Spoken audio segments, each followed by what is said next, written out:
Movie की starting में हम गॉर्डन को देखते हैं जो एमी और किम के फादर थे। वो उन्हें कुछ बता रहे थे। कहते हैं कि किस तरीके से एक आदमी पूरी जिंदगी किसी और के साथ बिता नहीं सकता और इसी वजह से मैं तुम्हारी मॉम को डिवोर्स दे रहा हूँ। वो कहते हैं कि तुम लोग भी किसी एक आदमी के साथ पूरी जिंदगी मत बिताना, तो तुम्हारा दिल तोड़ देंगे। और इसके बाद नेक्स्ट सीन में हम देखते हैं कि 23 इयर्स गुजर चुके हैं। एमी एक लड़के के साथ इंटीमेट होती है। उसे इन सब चीजों से कुछ भी फर्क नहीं पड़ता। वो बहुत सारे लड़कों के साथ नाइट स्पेंड करती है और सिर्फ मजे करती है। ये सब चीजें उसके लिए सिर्फ एक जॉब बन गई थी। वो एक लड़के से मिलती है जिसका नाम था स्टीवन। वो लड़का उसे पसंद आता है। फिर हम देखते हैं कि मॉर्निंग हो गई थी। एमी जब आंखें खोलती है तो वहां पर अपने फ्रेंड के घर पर थी। उसे पता चलता है कि उसे बहुत लेट हो चुका था, इसलिए वहां से वो जाने लगती है। उसका फ्रेंड उसे कहता है कि हम सैटरडे को मिलते हैं, उसकी आंटी घर पर नहीं होगी। वो एमी के साथ डेट पर जाना चाहता था। एमी फिर वहां से चली जाती है। वो अपने बोट में आके घर आने के बाद वो ऑफिस के वहां पर उसकी फ्रेंड से पूछती है कि कल रात कैसी थी। फ्रेंड कहती है कि कल रात मुझे एक लड़का इंस्टाग्राम पर मिला था, उसे बहुत अच्छा लगा था। इसके बाद वॉशरूम में मूवीज के बारे में वो बात करते हैं। एक मीटिंग थी और वहां पर सब लोग जाते हैं। यहाँ पर बॉस सब लोगों से पूछ रही थी कि नेक्स्ट आर्टिकल किस चीज पर उन्हें लिखना चाहिए। सब उन्हें कह रहे थे कि किसी फेमस पर्सन पर आर्टिकल लिखना चाहिए। एमी कहती है कि हमें किसी नॉर्मल पर्सन पर आर्टिकल लिखना चाहिए। फेमस पर्सन पर तो आर्टिकल बहुत सारे बने हुए हैं, पब्लिक उन्हें ज्यादा देखना पसंद नहीं करेगी। एक नॉर्मल पर्सन किस तरीके से लोगों को हेल्प करता है, अगर इस पर आर्टिकल बने तो बहुत ही अच्छा बनेगा। एमी की बॉस को आइडिया बहुत अच्छा लगता है। ये असाइनमेंट वो एमी को ही दे देती है। इसके बाद हम किम को देखते हैं। किम मैरिज कर रही थी। उसका जो हस्बैंड होने वाला था उसका पहले मैरिज से ऑलरेडी एक चाइल्ड था। एमी को ये थोड़ा सा अजीब लगता है। किम उस बच्चे को अपने बच्चे जैसा ही मानती थी। उसे इससे कुछ भी ज्यादा फर्क नहीं पड़ रहा था। किम अपना घर शिफ्ट कर रही थी और इसी वजह से एमी उसे हेल्प करने के लिए आई थी। वो दोनों अपनी मदर की फोटो देखकर बहुत इमोशनल हो जाती है। फिर सीन चेंज होता है। हम देखते हैं कि एमी स्टीवन के साथ इंटीमेट होती है। स्टीवन उसे प्यार करने लगता है पर एमी सिर्फ उसका यूज कर रही थी। इसके बाद नेक्स्ट सीन हम देखते हैं कि एमी कहाँ पर जा रही थी। उसका फ्रेंड उसे रोकता है और पूछता है कि कहाँ पर जा रही हो। एमी कहती है कि मैं अपने डैड से मिलने के लिए जा रही हूँ। वो डैड के पास जाती है तो वहां पर टीवी पर एक मैच चल रही थी।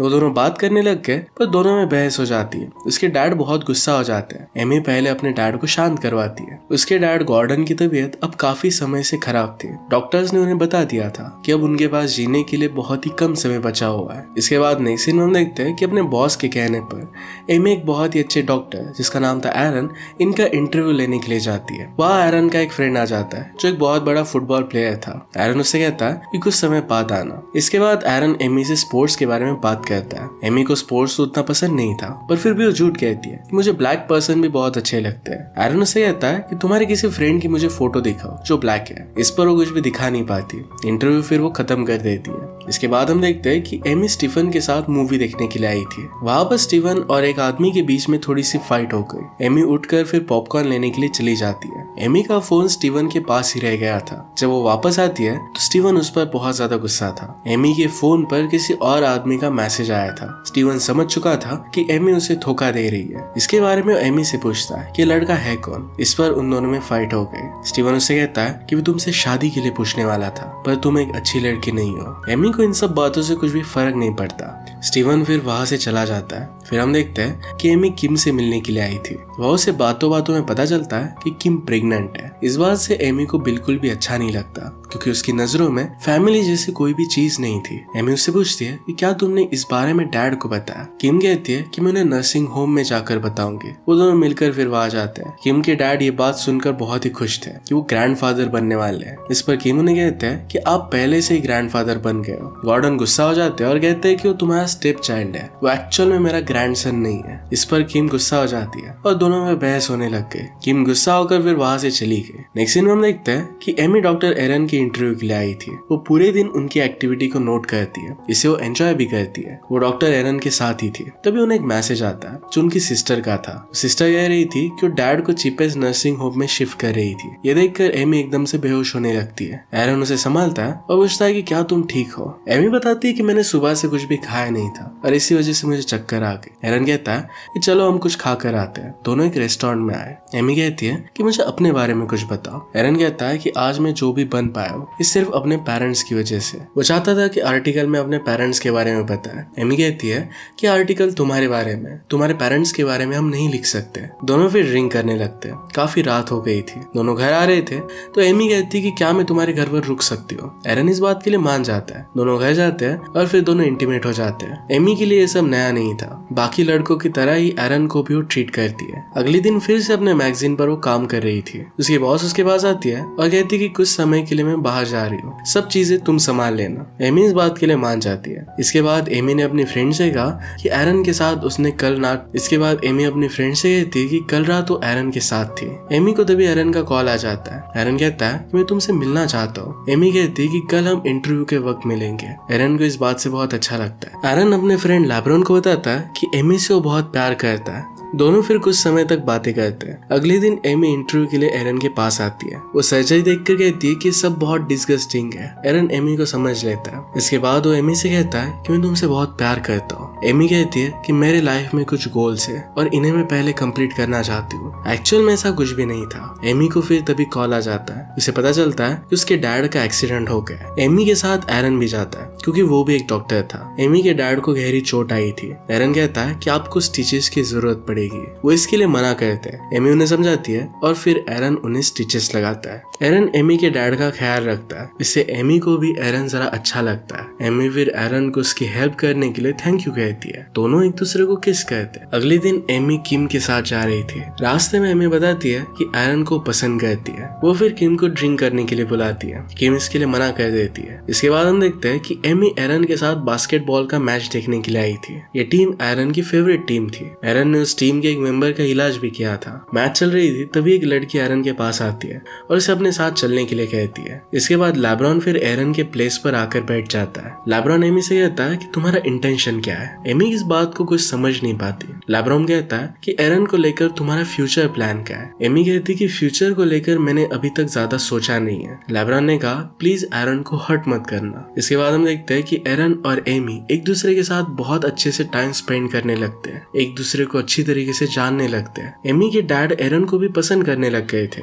वो कभी भी जल्दी किसी पर भी भरोसा नहीं करते थे, पर फिर भी एरन उन्हें अच्छा लगता है। एमी और एरन एक दूसरे को बहुत लाइक करने लग गए थे। वो हमेशा ज्यादातर साथ ही रहते थे। इसके बाद हम देखते हैं कि एरन और लैब्रॉन बास्केटबॉल खेल रहे थे। खेलते समय लैब्रॉन एमी के बारे में उससे पूछता है। एरन कहता है कि बहुत ही अच्छी लड़की है। लैब्रॉन कहता है क्या कभी तुमने सोचा है कि तुम्हारी कार, कैश, इन सब चीजों की वजह से वो तुम्हारे साथ है, आगे चलकर वो तुम्हारा दिल तोड़ सकती है। एरन कहता है कि वो ऐसी लड़की नहीं है, हम दोनों हमेशा साथ रहेंगे। इसके बाद वो गोल कर फिर वहां से चला जाता है। नेक्स्ट सीन में हम देखते हैं कि एमी अपने डैड के साथ थी। डैड उससे पूछते हैं कि तुम्हारा काम कैसे चल रहा है। एमी कहती है कि बहुत अच्छा जा रहा है। एमी ने कहा कि एरन एक बहुत ही अच्छा लड़का है। डैड पूछते हैं तुम्हें कहना क्या चाहती हो। एमी कहती है कि मैं एरन से प्यार करती हूँ। इस पर उसके डैड उससे कहते हैं कि मैंने तुमसे कहा था कि कभी किसी एक इंसान के साथ तुम पूरी जिंदगी नहीं बिता सकती। एमी कहती है कि वो एक बहुत ही अच्छा लड़का है, क्या आप नहीं चाहते कि मैं खुश रहूं। डैड कहते हैं कि मैं सिर्फ डरता हूँ कि आगे जाकर वो तुम्हारा दिल तोड़ देगा। एमी फिर अपने डैड को बाय कहकर वहां से चली जाती है। इसके बाद हम देखते हैं कि एमी की सिस्टर ने पार्टी रखी थी। यहाँ पर एमी अपने साथ एरन को भी लेकर आती है। वो दोनों किम के घर पहुंचते हैं। किम को देखकर एमी खुश हो जाती है और उसे कांग्रेचुलेशन कहती है। वो एरन सबसे बात करता है। एरन कहता है कि एक सर्जन है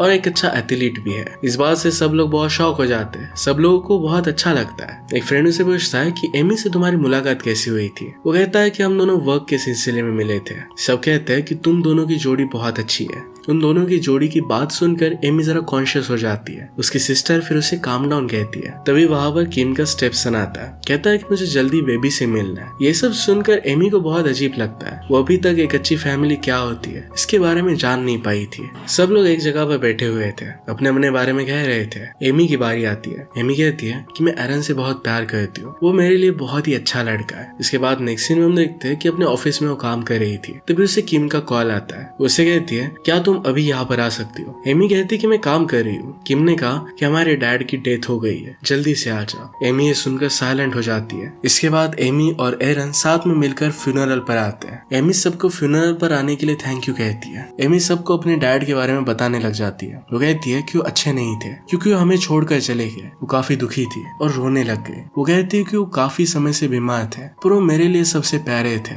हमेशा उन्होंने मुझे बहुत इंपॉर्टेंस दी थी। वो मेरे फेवरेट थे। वो सबको थैंक यू कहती है और इसके बाद किम के साथ वो बात कर रही थी। एमी ने कुछ अजीब चीजें कही थी और इसी वजह से बातों बातों में किम के साथ उसका झगड़ा हो जाता है। किम एमी से नाराज होकर वहां से चली जाती है। एरन एमी को सहारा देता है, कहता है कि क्या तुम ठीक हो। वो एमी को आई लव यू कहता है। एमी इस प्यार से भी गुस्सा हो जाती है, कहती कि इन सब बातों का समय नहीं है। वो दोनों फिर वहां से चले जाते हैं। अगले दिन वो ऑफिस में थी। वहां पर उसकी बॉस आती है, कहती कि काम कैसे चल रहा है। एमी कहती कि सब कुछ ठीक है। बॉस ने कहा कि अब तुम किसी न्यू प्रोजेक्ट पर काम कर सकती हो। एरन के साथ जो इंटरव्यू होने वाला था, ये आइडिया उसे अब अच्छा नहीं लग रहा था, तो उसे न्यू असाइनमेंट देकर वो वहां से चली जाती है। इसके बाद नेक्स्ट सीन में देखते हैं कि एमी एरन के एक फंक्शन में जाने वाली थी और इसके लिए रेडी हो रही थी। एरन को आज अवार्ड मिलने वाला था। एमी रेडी हो गई, पर फंक्शन के हिसाब से उसने जरा छोटे कपड़े पहने थे। एरन कहता है कि तुम वैसे भी अच्छी लग रही हो। वो दोनों फिर पार्टी में जाते हैं। सब लोग एरन को कांग्रेचुलेट कहते हैं। थोड़े समय बाद फंक्शन स्टार्ट हुआ। एंकर कहता है कि डॉक्टर एरन ने काफी लोगों की मदद की है, वो एक बहुत ही हम्बल मैन है। इसके बाद उसे स्टेज पर बुलाया जाता है। अपना अवार्ड लेने के लिए एरन वहां पर चला गया। तभी एमी को बॉस का कॉल आ गया। ये काफी अर्जेंट कॉल था। ना चाहते हुए भी एमी को फंक्शन से बाहर जाना पड़ता है। फंक्शन खत्म होने के बाद एरन देखता है कि एमी बाहर स्मोक कर रही है। उसे कहता है कि मेरे लिए फंक्शन इंपॉर्टेंट था, ये फंक्शन छोड़कर तुम यहाँ पर क्या कर रही हो। एमी कहती है कि मुझे एक इंपॉर्टेंट कॉल आया था, इस वजह से मुझे बाहर आना पड़ा। दोनों के बीच में इस बात की वजह से लड़ाई हो जाती है। घर आने के बाद भी दोनों झगड़ ही रहे थे। अगले दिन एरन की एक बहुत ही इंपॉर्टेंट सर्जरी थी। पूरी रात वो सो नहीं पाया। अगले दिन वो सर्जरी के लिए वैसे ही जाता है। आज उसका माइंड कॉन्शियस नहीं था क्योंकि वो सही से सो नहीं पाया था। पेशेंट एरन की बिहेवियर की वजह से सर्जरी को पोस्टपोन कर देता है। एरन इस बात से नाराज होकर घर आ जाता है। घर आने के बाद एमी एरन से पूछती है कि क्या सब कुछ ठीक हुआ। एरन कहता है कि कल हम दोनों का झगड़ा हुआ और इसी वजह से मैं आज सर्जरी कर नहीं पाया, पूरी रात में सो नहीं पाया था। वो एमी को इन सब बातों का जिम्मेदार मानता है। एमी एरन पर ही गुस्सा हो जाती है। इस सब की वजह से एरन उसे कहता है कि हम दोनों को कुछ दिनों बाद ही मिलना चाहिए क्योंकि मेरी इंपॉर्टेंट सर्जरी है। एमी कहती कि अब मिलने की जरूरत नहीं है, वैसे भी तुम्हारा इंटरव्यू कैंसिल हो गया है, तुम एक बहुत ही बोरिंग पर्सन हो। एरन फिर वहां से चला जाता है। इसके बाद हम देखते हैं कि ऑफिस की पार्टी चल रही थी। एमी भी वहां पर थी। एमी को एक एम्प्लॉय अप्रोच करता है। दोनों बातें करने लग गए। थोड़ी देर में एमी कहती है कि मैं घर जा रही हूँ। वो लड़का उसे अपने घर पर बुलाता है। वो दोनों फिर एक कमरे में आ जाते हैं। वो लड़का नशे में चूर था। एमी के साथ अजीब सी हरकतें करने लगता है। ये सब एमी को बर्दाश्त नहीं होता। वो एमी को कहता है कि मुझे हिट करो। एमी उसे हिट करती है और इससे शोर होता है। इस शोर की वजह से वहां पर उस लड़के की मॉम आ जाती है। वो कहती है कि लड़का सिर्फ 16 ईयर्स का है। इस बात से एमी भी शॉक हो जाती है क्योंकि उसे नहीं लगा था कि वो 16 ईयर्स का होगा। इसके बाद हम देखते हैं कि एमी अपने बॉस के साथ ऑफिस में थी। बॉस उसे कहती है कि कल तुमने जो भी किया था इस सब लोगों को पता चल चुका है। तुमने डॉक्टर एरन के साथ जो प्रोजेक्ट किया था उतना खराब नहीं था, पर मुझे पता नहीं था कि तुम एक ऐसी लड़की निकलोगी। एमी इस बात से नाराज हो जाती है। सारे एम्प्लॉयज उसे ट्रोल करते हैं। इस वजह से एमी को जॉब से निकाल दिया जाता है। जॉब छूटने के बाद एमी काफी निराश थी। दूसरी तरफ एरन भी एमी के जाने की वजह से काफी परेशान था। तो अपने काम पर भी ज्यादा अच्छे से ध्यान नहीं दे पा रहा था। वो उस आदमी की अच्छे से सर्जरी करता है और इससे वो जरा खुश था। उसे एमी की याद आती है। वो फिर पेशेंट को रिलैक्स रहने के लिए कहकर घर आ जाता है। सोफे पर बैठकर वो टीवी देख रहा था। इतने में उसे कॉल आता है। एक कॉल लैब्रोम का था। लैब्रोम उसे बताता है कि मेरा एक्सीडेंट हो गया है, जल्दी से यहाँ पर आ जाओ। एरन भागते हुए लैब्रोन के पास आया। वो देखता है कि लैब्रोन ठीक था, उसे कुछ भी हुआ नहीं था। लैब्रोन ने नोटिस किया था कि एरन बहुत ही सैड रह रहा है और उससे वो देखा नहीं जा रहा था। इसी वजह से सारे फ्रेंड्स को उसने बुला लिया था ताकि वो एरन को चिल कर सके। एरन को यह सब देखकर बहुत गुस्सा आ जाता है। सब लोगों ने उसे अपने पास बिठाया। तो सब कहते हैं कि लव में तो ये सब चीजें होती रहती है। वो कहते हैं कि तुम्हें अपनी लाइफ बर्बाद नहीं करनी। एरन उन पर ही गुस्सा हो जाता है और बाय कहकर वहां से चला जाता है। इसके बाद हम देखते हैं कि एमी किम के घर पर आती है। एमी के साथ उसकी फाइट हुई थी और इसी वजह से उसे जरा बुरा लग रहा था। वो किम को सॉरी कहती है। उसके लाइफ में जो भी हो रहा था सब कुछ उसे बताती है। इसके बाद वहां पर किम का स्टेप्सन आता है। वो एमी को अपनी पेंटिंग दिखाता है। यहाँ पर 2 घर बने हुए थे। एक घर किम का था और एक घर एमी और एरन का। एमी कहती है कि अब मैं एरन के साथ नहीं हूँ। इस पर उससे पूछता है कि क्या तुम उसे प्यार करती हो। एमी ने कहा कि हाँ। एमी फिर अपनी सिस्टर से गले मिलकर वहां से चली जाती है। एमी अपनी सारी बुरी आदतों को सुधारती है। वो अपने सारे ड्रिंक्स फेंक देती है। उसने जो आर्टिकल एरन पर लिखा था किसी दूसरे मैगजीन को शेयर करती है, जिससे वो पब्लिश हो जाता है। एरन जब वह आर्टिकल पढ़ता है तो उसे बहुत अच्छा लगता है। इसके बाद एक दिन एरन की टीम का मैच था। एरन भी वहां पर था क्योंकि उसकी फेवरेट चीयर लीडर्स की वहां पर टीम थी। वो देखता है कि इन चीयर लीडर्स में एमी भी थी। एमी उसे सरप्राइज देने के लिए यहाँ पर आई हुई थी। एमी को देखकर उसे बहुत अच्छा लगता है।